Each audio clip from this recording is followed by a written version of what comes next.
கரூரில் ஆங்கில புத்தாண்டு வரவேற்கும் விதமாக பேருந்து நிலையம் ரவுண்டானா அருகில் மாவட்ட காவல் கண்காணிப்பாளர் கேக் வெட்டி பட்டாசுகள் வெடித்து உற்சாக கொண்டாட்டம். சிறுவர் சிறுமியர்களுக்கு கேக் வழங்கி பொதுமக்களுக்கு வாழ்த்துக்களை தெரிவித்தார். கரூர் மாவட்டம் முழுவதும் நள்ளிரவு 2025ஆம் ஆண்டு ஆங்கில புத்தாண்டு கொண்டாட்டங்கள் களை கட்டியிருந்தது. நள்ளிரவு 12 மணி ஆனதும் புத்தாண்டை வரவேற்கும் விதமாக பட்டாசுகள் வெடிக்கப்பட்டதுடன் பொது இடங்களில் மக்கள் கேக் வெட்டி ஒருவருக்கொருவர் வாழ்த்துக்களை தெரிவித்தனர். இதனிடையே கரூர் பேருந்து நிலைய ரவுண்டானா அருகில் மாவட்ட காவல்துறை சார்பில் புத்தாண்டை வரவேற்கும் விதமாக கேக் வெட்டும் நிகழ்ச்சி நடைபெற்றது.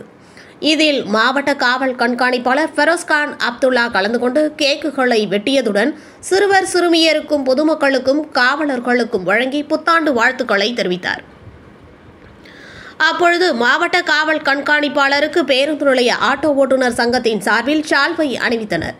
இந்நிகழ்ச்சியில் கூடுதல் காவல் கண்காணிப்பாளர் பிரேமானந்தம், துணை காவல் கண்காணிப்பாளர் செல்வராஜ், காவல் ஆய்வாளர்கள், உதவி ஆய்வாளர்கள், போலீசார் என பலர் கலந்து கொண்டனர்.